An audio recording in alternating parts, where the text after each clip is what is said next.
मैं डॉक्टर राजकुमार रियांस Hindi YouTube channel में आपका स्वागत है।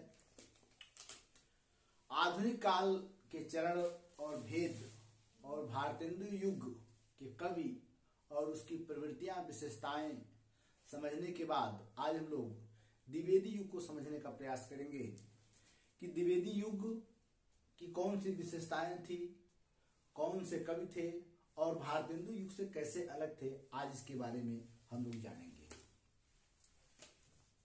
तो सबसे पहले हम लोग ये जाने द्विवेदी युग।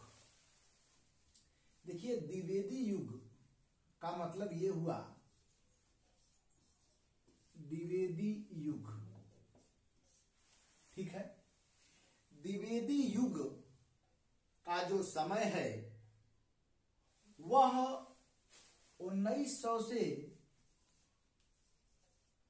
1918 ईस्वी तक माना गया है। ये भी ध्यान दीजिए कि इसी द्विवेदी युग को, ठीक है, इसी द्विवेदी युग को इसको जागरण सुधार काल भी कहा जाता है। जागरण सुधार काल, इसका एक ये भी नाम है, जागरण सुधार काल। और यह नाम दिए थे डॉक्टर नगेंद्र। किसने कहा था? डॉक्टर नगेंद्र ने जागरण सुधार कहा था। जागरण सुधार काल, ये डॉक्टर नगेंद्र का कथन है। रामचंद्र शुक्ल ने कहा नई धारा संबंधी द्वितीय उत्थान। ध्यान दीजिएगा कि ये रामचंद्र शुक्ल का कथन है, ठीक है। तो अगर इसकी बात करें नई धारा द्वितीय उत्थान, तो रामचंद्र शुक्ल ने इसका जो समय माना वह माना 1893 से लेकर 1918। ये थोड़ा पीछे से मानते हैं। तो हम यह जान ले कि जैसे रामचंद्र शुक्ल ने क्या कहा, नई धारा द्वितीय उत्थान। जागरण सुधार काल किसने कहा? अगर जागरण सुधार काल की हम चर्चा करें कि किसने कहा, तो ये कहा था नगेंद्र ने। कौन कहे थे? नगेंद्र ने। ये नई धारा द्वितीय उत्थान का नाम किसने दिया था? तो ये दिया था रामचंद्र शुक्ल ने। तो अब हमारे ख्याल से आप लोग जान चुके होंगे कि नई धारा द्वितीय उत्थान या जागरण सुधार काल इसी को कहा जाता है, ठीक है।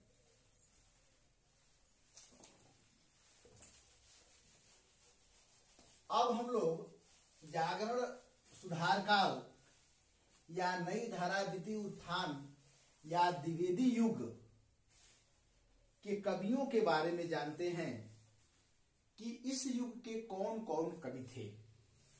तो अगर हम लोग द्विवेदी युग के कवि की बात करें कि द्विवेदी युग में कौन कौन कवि थे, द्विवेदी युग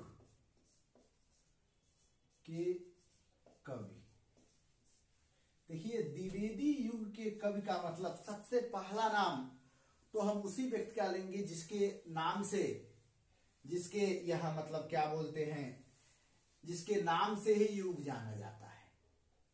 तो वह कौन व्यक्ति थे, कैसे थे, इनके बारे में थोड़ा सा हम लोग जानेंगे। तो ये थे महावीर प्रसाद द्विवेदी। महावीर प्रसाद द्विवेदी, इन्हीं के नाम से, ध्यान रखिएगा कि महावीर प्रसाद द्विवेदी के ही नाम से यह पूरा युग द्विवेदी युग के नाम से जाना गया, ठीक है। अब महावीर प्रसाद द्विवेदी जो थे, महावीर प्रसाद द्विवेदी की एक पत्रिका थी, पत्रिका जिसके संपादक बने थे, वह पत्रिका थी सरस्वती पत्रिका। सरस्वती पत्रिका एक सरस्वती पत्रिका थी, उसके संपादक बने थे संपादक बने थे, ठीक है, 1903 में। सरस्वती पत्रिका के संपादक कब बने थे? ध्यान दीजिएगा कि सरस्वती पत्रिका के संपादक बने थे कब? ये 1903 में, ठीक है। और यह अगर हम सरस्वती पत्रिका की बात करें तो सरस्वती पत्रिका जो है कि 1900 में ही सरस्वती पत्रिका का उद्घाटन हो चुका था और इसके जो संस्थापक थे वह थे चिंतामणि घोष। ये भी याद रखिएगा, चिंतामणि घोष, यह इसके संस्थापक थे। क्या थे? संस्थापक। चिंतामणि घोष इसके संस्थापक थे, ठीक है। और यह पत्रिका काशी से निकलती थी उस समय। कहां से निकलती थी? काशी से। और जो इसके प्रथम संपादक की अगर हम चर्चा करें, सरस्वती पत्रिका के प्रथम संपादक की, तो इसके बाद जो संपादक बने थे वह बने थे श्याम सुंदर दास। श्याम सुंदर दास और राधा कृष्ण दास। राधा कृष्ण दास और एक और थे जगन्नाथ दास रत्नाकर। जगन्नाथ दास रत्नाकर।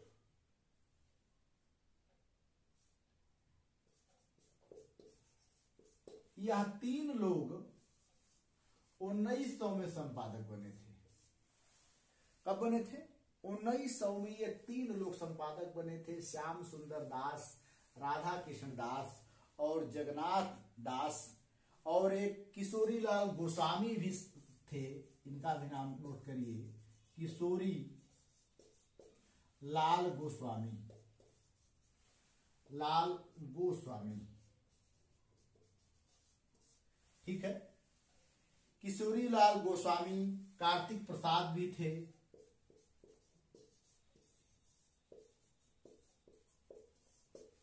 बाद में इन लोगों ने भी सरस्वती पत्रिका का संपादन किया और यह जो सरस्वती पत्रिका का संपादन किया लगभग 1900 से लेकर 1903 तक ये सरस्वती पत्रिका के कई संपादक रहे। फिर उसके बाद 1903 में जो है कि महावीर प्रसाद द्विवेदी आए, ठीक है। महावीर प्रसाद द्विवेदी, ठीक है। ये 1903 में जो है कि संपादक बने थे और यह कब तक संपादन किए?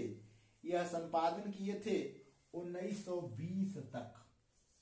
1920 तक संपादन किए थे।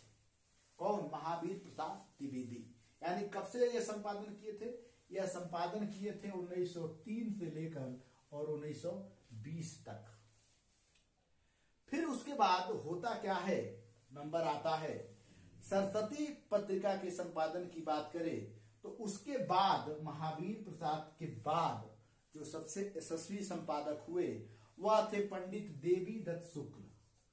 पंडित देवी दत्त शुक्ल, याद रखिएगा, पंडित देवी दत्त शुक्ल इनके बाद संपादक बने थे और वह 1920 से लेकर 1947 तक संपादन किए। 1920 से लेकर 1947 तक संपादन किए और बाद में कई लोग जुड़े, लेकिन ये मुख्य रहे। तो यहां देखिए क्या क्या आपको जानना बहुत जरूरी है। सबसे पहले सरस्वती पत्रिका के जो संस्थापक थे वह कौन थे? चिंतामणि घोष थे।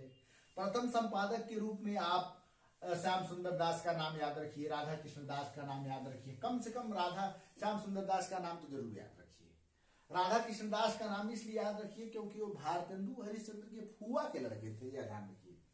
उसके बाद 1903 में जब नंबर आता है तब महावीर प्रसाद द्विवेदी का नाम आता है। महावीर प्रसाद द्विवेदी 1903 से लेकर 1920 तक पूरे 17 साल संपादन किए हैं। ये भी याद रखिएगा कितने साल, 17 साल संपादन किए हैं।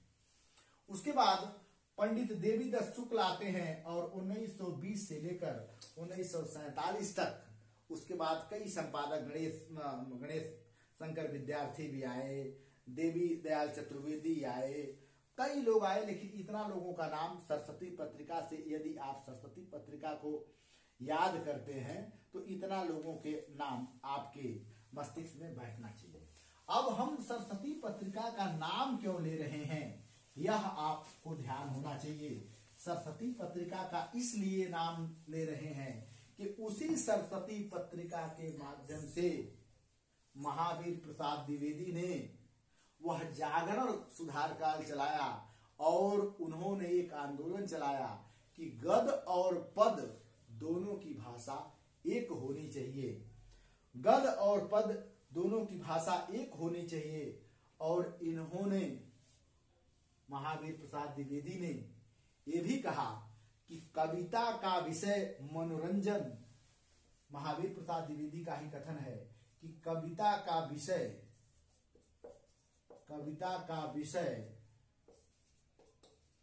ठीक है, कविता का विषय मनोरंजन, याद रखिएगा, मनोरंजन और उपदेशजनक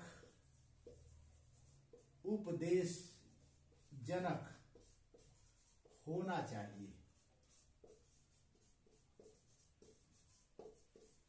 ठीक है, यह इनका कथन है। एक इनका एक निबंध है कवि कर्तव्य, उसी में ये सब बातें बताते हैं कि कवि की क्या कर्तव्य है, अपने समाज के प्रति, अपने देश के प्रति, अपने साहित्य के प्रति क्या कर्तव्य है, ये महावीर प्रसाद द्विवेदी बताते हैं। और महावीर प्रसाद द्विवेदी का एक और जो है कि क्या बोलते हैं, ये गद्यकार के रूप में और काव्य सुधार के रूप में, दोनों में इनकी भूमिका बड़ी अच्छी मानी जाती है। और महावीर प्रसाद द्विवेदी के बारे में भारतेंदु हरिश्चंद्र, महावीर प्रसाद द्विवेदी के बारे में भारतेंदु हरिश्चंद्र का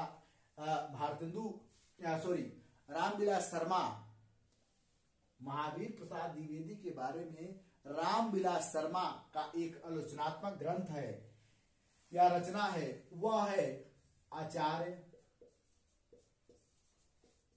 ठीक है, आचार्य महावीर प्रसाद द्विवेदी, महावीर प्रसाद द्विवेदी, ठीक है, और हिंदू नवजागरण, और हिंदी नवजागरण, हिंदी नवजागरण, यह किसका ये कृति है, यह है रामविलास शर्मा की, रामविलास शर्मा की कृति है, ठीक है। और इसमें महावीर प्रसाद द्विवेदी के बारे में बहुत अच्छी तरह जानकारी देते हैं कि महावीर प्रसाद द्विवेदी की साहित्य में कौन सी भूमिका है। अब हम लोग थोड़ा सा आगे ध्यान देंगे कि महावीर प्रसाद द्विवेदी की एक जो है कि क्या बोलते हैं लेख आया था, उस लेख का नाम था कि जो हमारे कविगण हैं वह जो भी उपेक्षित पात्र हैं, उपेक्षित पात्र का मतलब ये है कि सीता का गुणगान हमने बहुत कर लिया, राम का गुणगान हमने बहुत कर लिया, अब क्या केवल बस राम सीता के अलावा कोई और पात्र नहीं है जिसका हम गुणगान करें। तो इनकी अगर वही महावीर प्रसाद द्विवेदी का एक लेख था, लेख का नाम था कि कवियों की उर्मिला विषयक उदासीनता। कौन सी रचना थी ये रचना थी कवियों की उर्मिला विषयक उदासीनता। ठीक है, कवियों की उर्मिला विषयक उदासीनता जब यह ग्रंथ आया तो इसी से प्रभावित होकर, ठीक है, इसी से प्रभावित होकर मैथिली शरण गुप्त, जो इसी युग के बहुत अच्छे कवि थे, कौन? मैथिली शरण गुप्त, मैथिली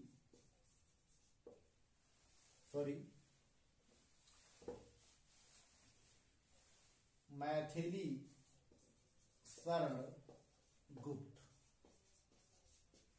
मैथिली शरण गुप्त की जो रचना साकेत आई, उसी कवियों की उर्मिला विषयक उदासीनता को पढ़ के मैथिली शरण गुप्त ने साकेत की रचना किया था। याद रखिएगा, साकेत की रचना उसी का प्रभाव था। तो दूसरे युग में मैथिली शरण गुप्त बड़े महत्वपूर्ण के रूप में आ सकते हैं। और इसके बाद अगर तीसरे में अगर हम लोग बात करें तो वह है अयोध्या सिंह उपाध्याय और इंटरनेट का में हरिऔध। ठीक, ये अयोध्या सिंह उपाध्याय हरिऔध, ठीक है, ये जो कवि थे, इन्होंने इन्हीं से प्रभावित होकर, किससे? मैथिली शरण गुप्त से प्रभावित होकर इन्होंने लिखा था प्रिय प्रवास। क्या लिखा था? प्रिय प्रवास। ये 1914 में रचना आई थी प्रिय प्रवास, और हिंदी में खड़ी बोली में प्रथम महाकाव्य के रूप में जो है कि प्रसिद्धि पाई। तो यह तीन कवियों के बाद गया प्रसाद शुक्ल स्नेही का नाम हम लोग बड़े आदर से ले सकते हैं। गया प्रसाद शुक्ल स्नेही। गया प्रसाद शुक्ल स्नेही को त्रिशूल उपनाम से भी जाना जाता था। इनका त्रिशूल उपनाम भी था। और ये राष्ट्र संबंधी जितनी भी कविताएं लिखते थे गया प्रसाद शुक्ल स्नेही, यह त्रिशूल उपनाम से ही लिखते थे। सुकवि नामक एक पत्रिका चलाते थे।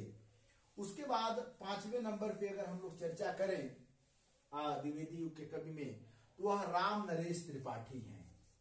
राम नरेश, ठीक है, राम नरेश त्रिपाठी। याद करिएगा कि राम नरेश त्रिपाठी की जो रचना मिलन पथिक अपने आप में उस समय में बहुत स्टैंडर्ड रचना के रूप में मानी जाती थी।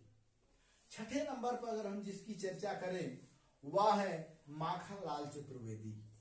माखन लाल चतुर्वेदी।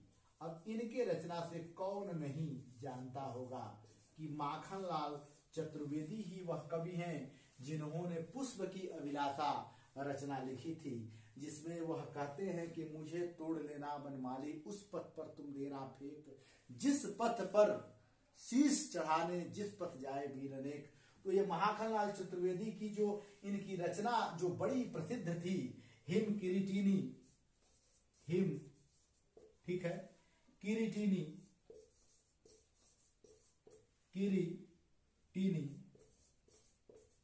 ये बड़ी प्रसिद्धि पाई थी माखन लाल चतुर्वेदी की रचना हिम किरीटिनी। उसके बाद अगर हम लोग चर्चा करें थोड़ा सा, और अगर हम कवियों की चर्चा करें, ठीक है, और कवियों की अगर हम लोग चर्चा करें, इन 6 कवियों के बाद देखते जाइए, नोट भी करते जाइए, ठीक है। और कवियों की बात करें तो उसके बाद है 7वें नंबर पे सियाराम शरण गुप्त आएंगे। सियाराम शरण गुप्त, ठीक है। देखिए जो सियाराम शरण गुप्त हैं, सियाराम शरण गुप्त गांधीवाद में अटूट आस्था रखने वाले व्यक्ति थे सियाराम शरण गुप्त। और सियाराम शरण गुप्त का मौर्य विजय बड़ा बढ़िया जो है कि इनकी रचना थी। 8वें नंबर पे अगर हम लोग चर्चा करें तो उसमें बाल कृष्ण, ठीक है, बाल कृष्ण शर्मा नवीन इनका शॉर्ट नाम था। और बाल कृष्ण शर्मा नवीन की कुमकुम, पलक, क्वासी बड़ी प्रसिद्ध रचनाएं थी। और रही बाल कृष्ण शर्मा का वह क्या बोलते हैं रचना है जो बड़ी बाद में प्रसिद्ध हुई। तो बाल कृष्ण शर्मा भी बड़े इस युग के बड़े अच्छे कवि हैं। इसी युग में सुभद्रा कुमारी चौहान को कौन नहीं जानता होगा, ठीक है। अगर न जानता हो तो इतना तो जान ले कि खूब लड़ी मर्दानी वो तो झांसी वाली रानी थी। ये सुभद्रा कुमारी चौहान की ही रचना है। और सुभद्रा कुमारी चौहान की त्रिधरा और जो है कि क्या बोलते हैं मुकुल, इनकी 2 रचनाएं बड़ा उसमें प्रसिद्ध थी।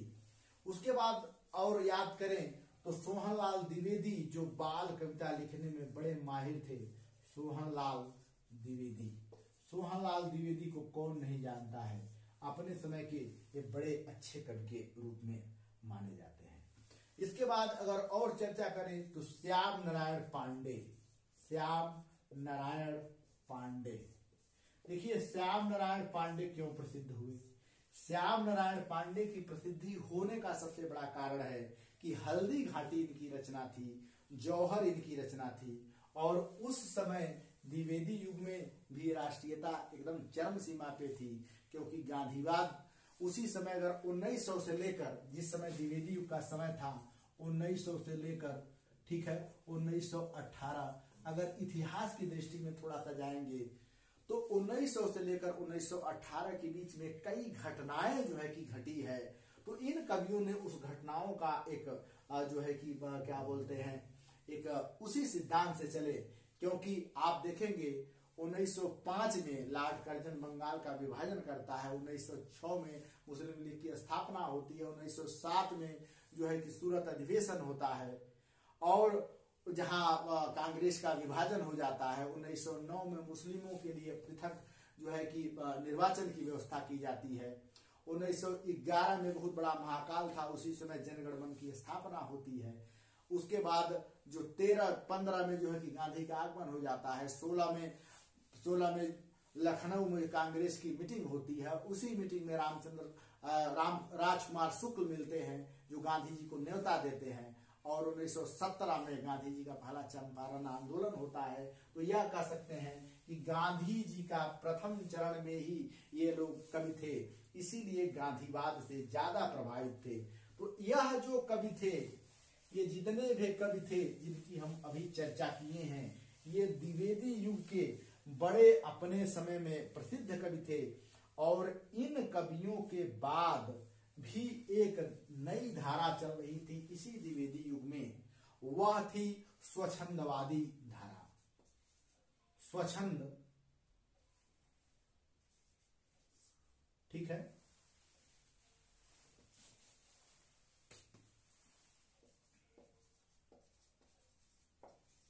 स्वच्छंदवादी धारा चल रही थी। देखिए स्वच्छंदवादी धारा का मतलब ये था, या स्वच्छंदवादी युग का मतलब ये था, या कवि का मतलब ये था कि ये लोग थोड़ा सा स्वतंत्र होकर, या जैसे कह सकते हैं कि ये भी एक जो महावीर प्रसाद द्विवेदी की विचारधारा से थोड़ा सा हट के ये लोग कविता लिखते थे। और ये इनमें सबसे जो जिनका बड़ा आदर से नाम दिया जाता है वह है श्रीधर पाठक। ये द्विवेदी युग के कवि में ही आते हैं। उसके बाद है दूसरे नंबर पर मुकुटधर पांडे। यही मुकुटधर पांडे बाद में छायावाद में इनकी बहुत बड़ा रोल है। उसके बाद तीसरे नंबर पे है जगन्नाथ दास रत्नाकर, ठीक है। जगन्नाथ दास रत्नाकर का ऊधो शतक बड़ा प्रसिद्ध हुआ था। उसके बाद इसी समय के कवि हैं, एक और कवि हैं, वो हैं सत्यरत्न, सत्यरत्न, ठीक है, सत्यनारायण रत्न, सॉरी नहीं, नारायण कवि रत्न, इनका ये क्या बोलते हैं, शार्ट नाम था कवि रत्न। और ये जो लोग थे तो ये इधर खड़ी बोली और ब्रज भाषा में रचनाएं के साथ साथ जगन्नाथ दास रचना कर सत्यनारायण कवि उस समय ब्रज भाषा में कविता लिखा करते थे। यह हम कह सकते हैं कि एक जो क्या बोलते हैं कविगण थे, तो एक जो कविगण थे वह कविगण खड़ी भाषा में बोली में रचना करने के लिए उत्प्रेरक थे। तो दूसरा एक जो धारा थी वह आज भी ब्रज भाषा के समर्थन में कविता लिखती थी। तो दो तरह के कवि थे उस समय, एक ब्रज भाषा लिखने ब्रज में कविता करते थे और एक खड़ी बोली में कविता करते थे। जो खड़ी बोली में कविता करते थे वो महावीर प्रसाद द्विवेदी के समर्थक थे और जो नहीं करते थे थोड़ा सा उनकी विचारधारा से अलग थे। तो यह थे द्विवेदी युग के प्रसिद्ध कवि। आज बस इतना ही। इसके बाद हम लोग द्विवेदी युग के प्रवृत्तियों के बारे में पढ़ेंगे, उसके लक्षण के बारे में पढ़ेंगे। बहुत बहुत धन्यवाद।